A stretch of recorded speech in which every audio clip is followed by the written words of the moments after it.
Calendès de Sextilis, 200 ans avant notre ère.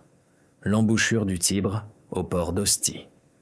L'air est épais et lourd, une couverture suffocante tissée de sel, de boue chauffée par le soleil et de l'âcre odeur des entrailles de poisson. Vous vous tenez sur le pont oscillant d'un navire de transport romain, une navio Neraria à large coque qui a péniblement traversé la mer Tyrrhénienne. Le craquement rythmique de la coque et le claquement de la seule voile carrée ont été les sons de votre monde pendant des semaines. Mais maintenant, une nouvelle cacophonie s'élève à votre rencontre. Le son de Rome. Parmi les hommes enchaînés sur le pont se tient Anon, fils de Gisco, autrefois un officier supérieur du train des armées de Carthage. Ses poignets sont à vif sous des menottes de fer, sa tunique de lin fin remplacée par un grossier chiffon de laine qui lui irrite la peau. Son regard, cependant, n'est pas celui d'un esclave brisé. C'est le regard vif et analytique d'un ingénieur, d'un logisticien, d'un homme qui comprend que les guerres ne se gagnent pas seulement à l'épée, mais aussi avec le sac de grains et l'amphore. Il regarde le rivage approcher, un nœud de froide appréhension et de curiosité professionnelle se resserrant dans son estomac. Il avait vu le port de Carthage, une merveille du monde avec son port militaire circulaire et ses docks commerciaux animés. Il avait cru que c'était l'apogée de la puissance maritime. Il s'était trompé. Ostie n'est pas belle. Elle est brutale. Elle s'étend, témoignage chaotique et monstrueux d'une utilité pure et dépouillée. Des dizaines, non, des centaines de navires étranglent l'estuaire. De longs et fins navires de guerre avec des éperons de bronze sont amarrés à côté de marchands ventrus venus d'Égypte et de Syrie. De plus petits caboteurs et barges, équipés d'hommes nerveux à la peau noircie par le soleil, naviguent dans les voies navigables encombrées avec une précision terrifiante, leurs cris résonnant dans une douzaine de langues différentes. Un aboiement sec en latin perce le vacarme. « Ad gressum, bougez !» Marcus Valerius Corvus, centurion de la 13e Légion, arpente le pont. Son casque de bronze est éraflé, son visage une carte routière de campagne allant de l'Hispanie au champ de Zama. Son autorité est absolue, rayonnant de lui comme la chaleur d'une forge. Il ne crie pas pour être entendu par-dessus le bruit semble se taire pour lui. D'un coup de son vitis, le bâton de vigne qui est son insigne de fonction, il fait un geste vers la passerelle. Les légionnaires, leur code de maille Lorica Amata tintant, poussent les prisonniers en avant. Hanno trébuche avec les autres, ses pieds nus frappant le bois chaud et éclaté de la jetée. L'ampleur de l'opération autour de lui est stupéfiante. Des équipes de dockers, les Saccarii, les muscles saillants sous des couches de sueur et de poussière, déchargent des montagnes de sacs de grains d'un navire qui vient d'arriver de Sicile. Ils travaillent à un rythme incessant, un tapis roulant humain qui disparaît dans la ville. Plus loin, des grues actionnées par d'énormes roues à aubes soulèvent des blocs de marbre d'un autre navire, la pierre destinée aux temples et aux villas de la grande cité qui se trouve en amont. Tout bouge. Tout a un but. C'est un chaos organisé. Une machine d'approvisionnement vivante et respirante. Alors que Marcus et sa cohorte escortent les prisonniers carthaginois hors des quais et sur une large route pavée, le regard de Cano est attiré au-delà des entrepôts grouillants et des insulae qui bordent le front de mer. Au loin, se dressant contre le ciel italien brumeux, se trouvent des structures comme il n'en a jamais vues. Elles sont immenses, monolithiques, construites en briques rouges, sombres et en pierre. Elles sont disposées en grilles d'une perfection troublante, leurs murs nus ponctués de rangées de petites fenêtres grillagées. Ce ne sont pas des temples, ni des palais. Elles sont trop vastes et trop sinistres pour être des villas. Elles ressemblent à des forteresses. Pourtant, elles manquent des créneaux et des tours familiers d'une citadelle militaire. Leur fonction est un mystère, une menace architecturale silencieuse qui plane sur tout le port. Il avait passé sa vie à calculer la logistique de nourrir une armée de 50 000 hommes. Il connaissait le nombre précis de chariots, le poids du grain, les taux de détérioration, la main-d'œuvre nécessaire pour faire avancer la machine de guerre d'Hannibal. C'était une tâche colossale, presque impossible. qui avait défini sa carrière. Mais ce qu'il voit ici, c'est quelque chose de tout à fait différent. C'est de la logistique à l'échelle planétaire. C'est le moteur qui nourrit non seulement une armée, mais un monstre. La colonne de prisonniers avance péniblement, la poussière de la route leur couvrant les chevilles. Les gardes romains sont impassibles, leur pila tenu à un angle précis et intimidant. Hanno jette un regard à ses compagnons de captivité. Il y voit le désespoir, la peur, les regards vides d'hommes dont le monde a pris fin. Mais dans son propre esprit, les rouages tournent. Il n'est plus seulement un prisonnier de guerre, il est un professionnel, témoin de la source de la ruine totale de sa nation. Les légions étaient terrifiantes, oui. Scipion était un génie, c'est vrai. Mais ce système d'approvisionnement tentaculaire et infatigable, c'était là la véritable arme. Le centurion Marcus arrête la colonne. Il se retourne, son regard balayant les Carthaginois vaincus. Il semble remarquer le regard analytique d'Hannon, l'intelligence qui n'a pas encore été éteinte. Un éclair de quelque chose, pas du respect, mais peut-être de la reconnaissance, traverse le visage durci du Romain. Il lève son viti et le pointe directement sur les bâtiments de briques colossaux et mystérieux qui dominent le paysage. « Vous voyez ça ?» grogne-t-il, sa voix rugueuse comme du gravier. « C'est là que vous allez. C'est votre première leçon pour comprendre Rome. » Les légionnaires les poussent en avant, leurs caliguets cloutés, crissant sur les dalles de basalte de la Via Annonaria, la route du grain. Le nom est brutalement, parfaitement descriptif. Cette route n'est pas destinée aux processions triomphales ou aux porteurs de sénateurs. C'est une large artère construite dans un seul but: pomper le sang vital de la République de la mer à la ville. L'air devient plus sec, épais d'une fine poussière farineuse qui recouvre le fond de la gorge.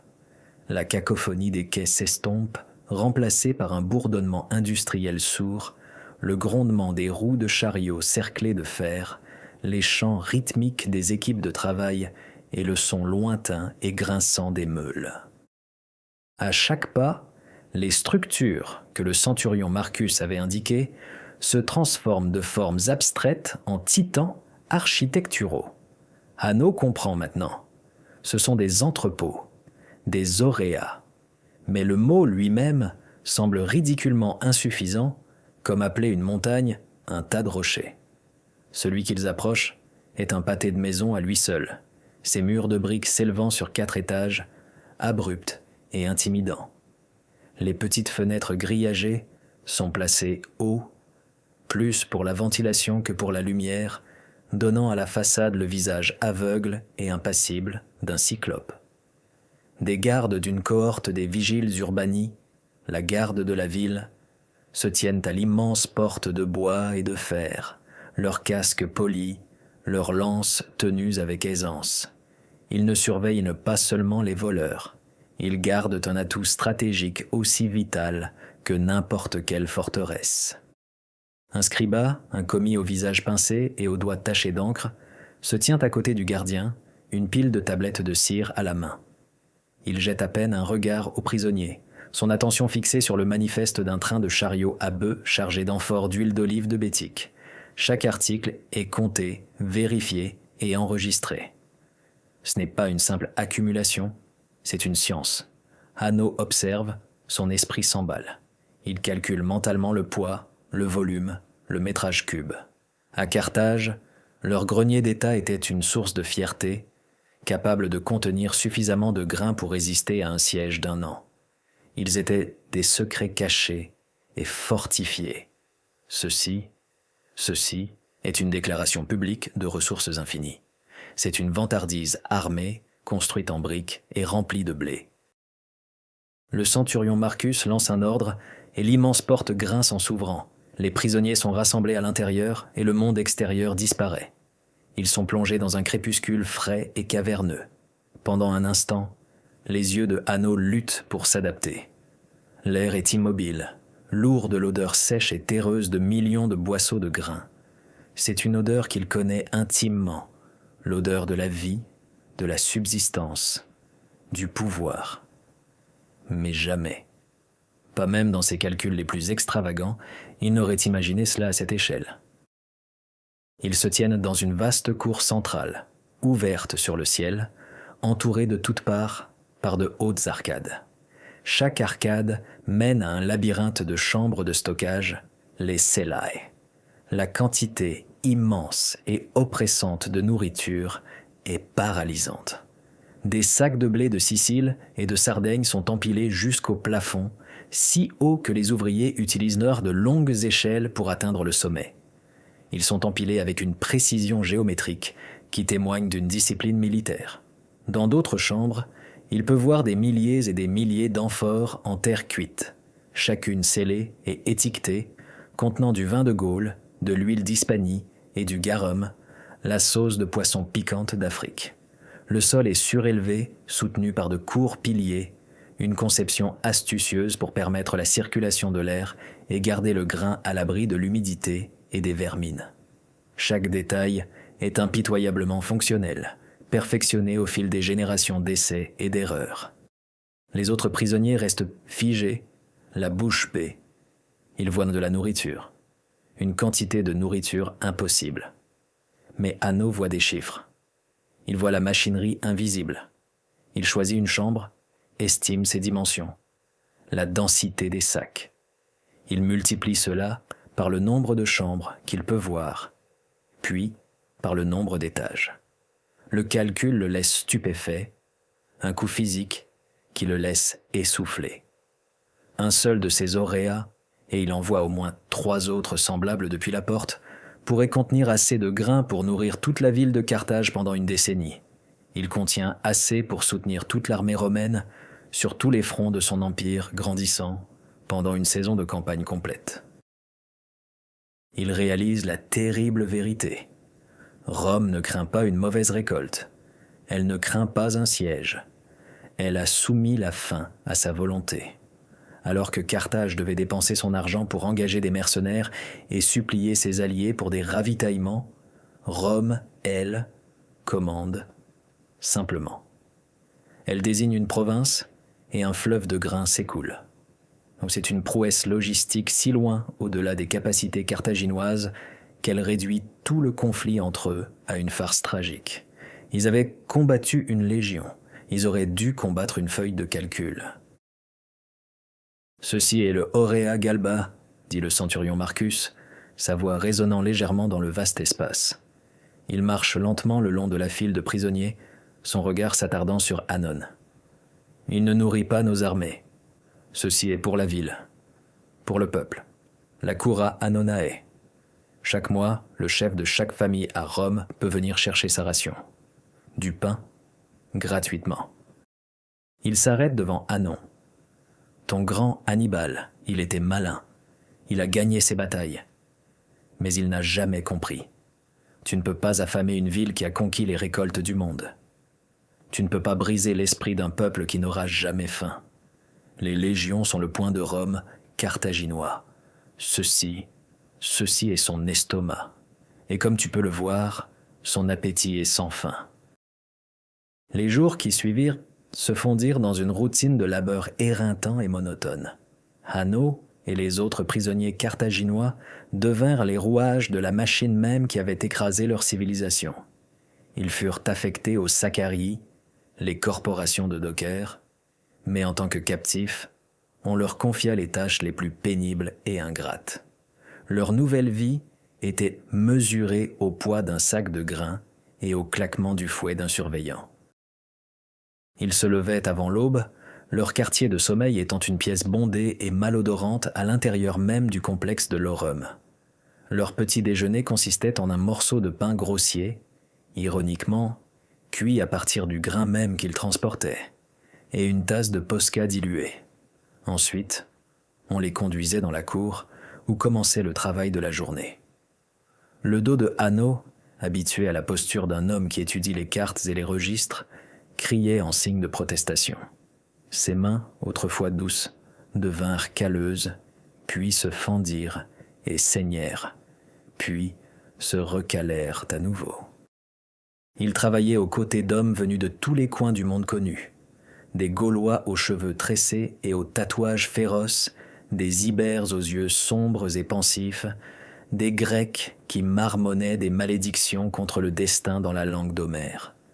Il y avait aussi des affranchis et des citoyens romains pauvres, des hommes qui travaillaient pour un salaire journalier, leurs visages sombres à la pensée que c'était le seul travail qui leur était accessible. Ils faisaient tous partie de la vaste main-d'œuvre anonyme qui nourrissait le monstre. Hannon essayait de parler avec eux, d'apprendre. Au début, il fut accueilli avec suspicion et hostilité. Il était l'ennemi, une relique d'une guerre qui avait coûté à beaucoup d'entre eux frères et pères. Mais Hannon n'était pas comme les autres prisonniers. Il ne se plaignait pas, il ne se dérobait pas à ses devoirs. Il travaillait avec une intensité concentrée, presque effrayante. Quand on lui disait de porter un sac, il analysait la meilleure façon de le soulever, la manière la plus efficace de répartir son poids. Quand il devait empiler, il voyait instinctivement les motifs géométriques, s'assurant que les piles étaient stables et sûres.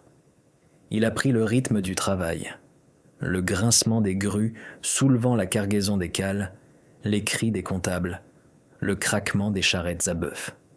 Il commença à comprendre le flux, la chorégraphie complexe du déchargement, de l'inventaire et du stockage. Son surveillant était un homme nommé Lucius, un ancien légionnaire qui avait perdu 2 doigts de sa main gauche à l'épée d'un celtibère. C'était un homme dur, prompt à la colère et généreux de sa verge. Il observait Hannon d'un œil cynique, s'attendant à ce que le Carthaginois de haute naissance craque. Mais Hannon ne craqua pas. Il s'adapta. Un après-midi, un mécanisme de levage pour soulever des amphores se bloqua. L'équipage d'affranchis se tenait autour, se disputant et criant des suggestions inutiles. Lucius était sur le point de les frapper avec son bâton quand Hannon s'avança. « Le point d'appui est mal aligné, dit-il, son latin toujours accentué mais clair. Le poids n'est pas réparti uniformément. Si vous déplacez la corde principale vers cette cheville inférieure, cela rééquilibrera la charge. » Lucius le fusilla du regard, sa main se resserrant sur sa verge. « Et que c'est un chien punique de l'ingénierie romaine ?»« Je connais le levier, » répondit calmement Hannon, soutenant le regard du surveillant censillé. « C'est la même chose dans toutes les langues. » En ricanant, mais sans avoir de meilleures idées, Lucius aboya à l'équipage d'essayer. À la surprise générale, cela fonctionna. Le mécanisme gronda, les cordes se tendirent, et la caisse d'amphore s'éleva doucement dans les airs.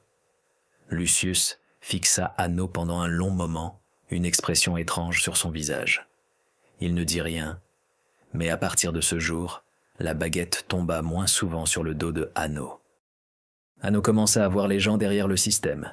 Il vit les mansors, les arpenteurs qui mesuraient méticuleusement chaque livraison, s'assurant que la République n'était pas escroquée. Il vit les commis, les scribae, dont la vie était une tourmente constante de tablettes de cire et de rouleaux de papyrus, suivant chaque boisseau de blé des champs d'Égypte aux boulangeries de la Subure.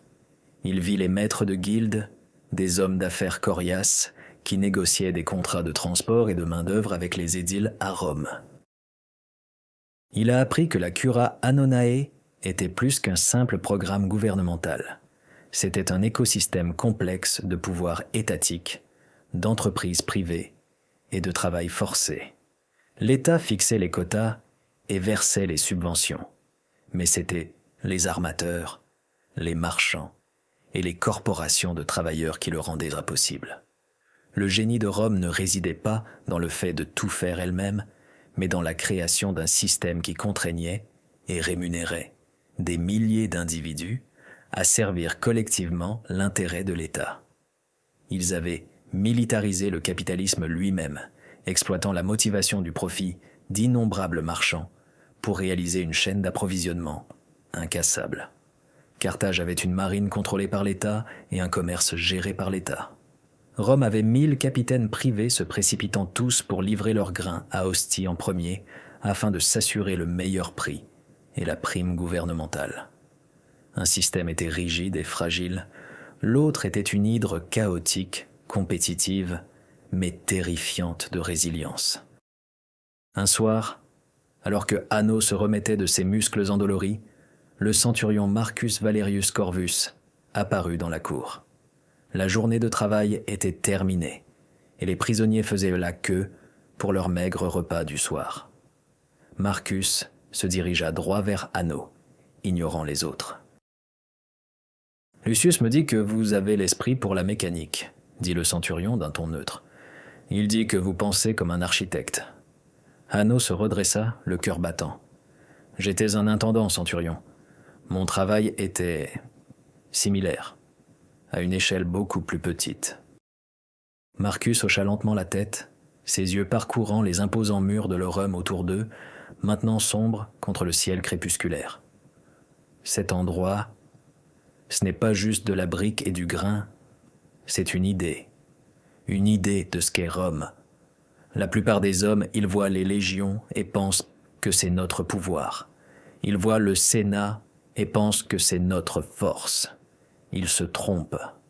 C'est le fondement. Tout le reste est construit sur cela. Il regarda Hanno. Demain, vous ne porterez pas de sac. Vous vous présenterez au chef scribe du bureau d'administration. Nous avons une expédition arrivant d'Alexandrie. Les manifestes sont un désastre. Voyons si un logisticien carthaginois peut démêler ce chaos. Le bureau de l'administration était à 1000 lieues des cours poussiéreuses et du travail trempé de sueur de leur homme. C'était une chambre longue et étroite au 2e étage, dont les fenêtres grillagées donnaient sur la cour centrale animée. L'air à l'intérieur était frais et sentait le parchemin, la cire d'abeille et l'encre qui séchait. Au lieu du bruit rythmique des sacs de grains, la pièce était remplie du grattement des stylets sur la cire et du doux bruissement des rouleaux de papyrus que l'on déroulait. 10 commis, un mélange de liberté et d'esclaves éduqués, étaient assis à de hauts bureaux, la tête penchée en signe de concentration. C'était le centre nerveux, le cerveau qui dirigeait le muscle de toute l'opération. Hanno fut amené devant le chef commis, un grec à l'air sévère nommé Démétrius. Son visage était un masque de dédain alors qu'il regardait Hanno de haut en bas, prenant note de la tunique grossièrement tissée du prisonnier et de ses mains calleuses.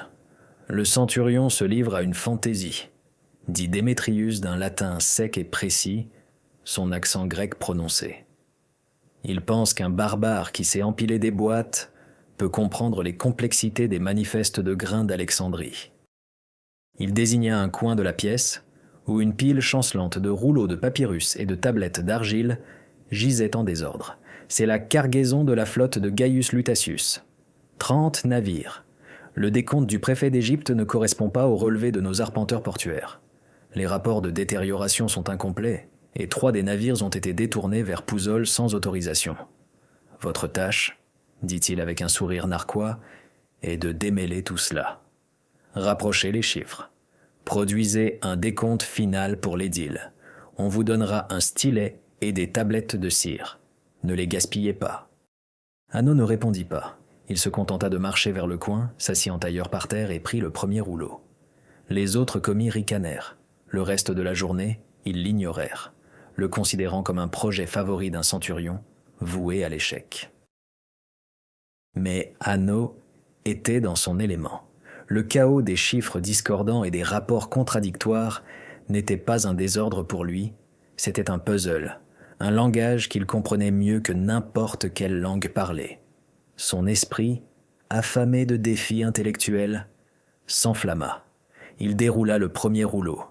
Il était écrit en grec « La lingua franca de la Méditerranée orientale » et détaillait le chargement initial à Alexandrie. Il y vit les symboles familiers des Artabae et des Médimnes, les unités de mesure égyptiennes et grecques. Il travaillait méthodiquement, avec la même intensité concentrée qu'il avait appliquée au transport des sacs. Il sépara d'abord les documents par navire.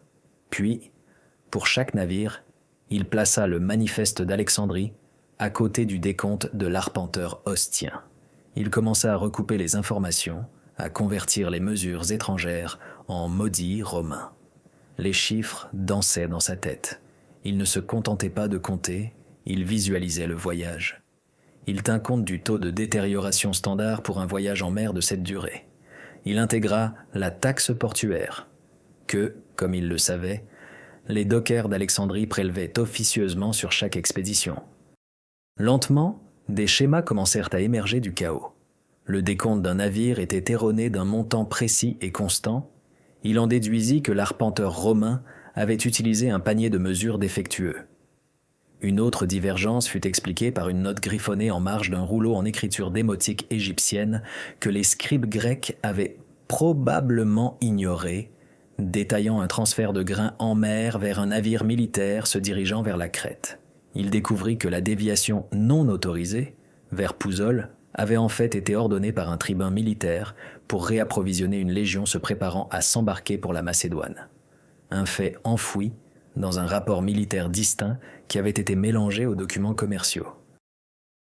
Pendant 3 jours, il dormit à peine.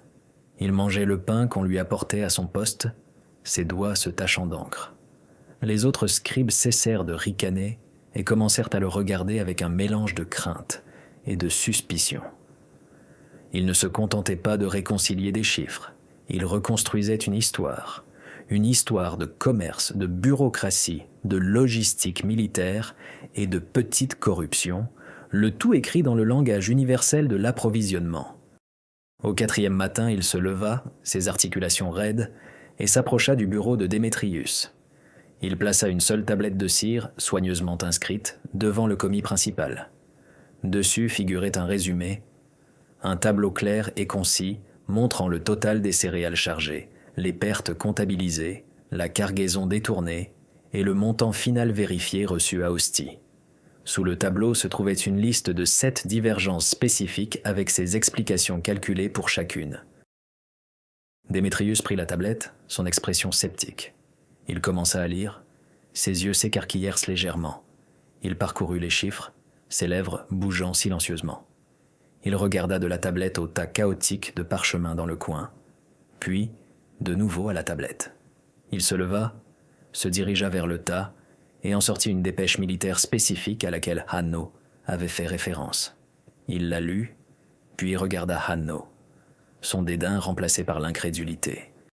« Comment ?» demanda Démétrius, sa voix à peine un murmure. La note concernant le transfert en mer, elle est écrite en sténographie égyptienne. Comment avez-vous pu lire cela ? À Carthage, notre commerce s'étend jusqu'en Égypte, répondit simplement Hannon. Un quartier-maître doit connaître les langues de ses fournisseurs, tant l'officielle que la non officielle. Un silence s'abattit sur la pièce. Les autres commis avaient cessé de travailler et regardaient Saul fixement. Hanno n'était plus seulement un prisonnier. Il était un praticien de leur propre art occulte, et il en était un maître. Il n'avait pas seulement résolu l'énigme, il avait démontré une compréhension holistique de l'ensemble du système, des quais du Nil à la politique d'une légion romaine. Le centurion Marcus entra dans la pièce à ce moment-là, comme s'il avait été appelé. Il regarda la tablette dans la main de Démétrius, puis Hanno. Un lent sourire s'étala sur son visage.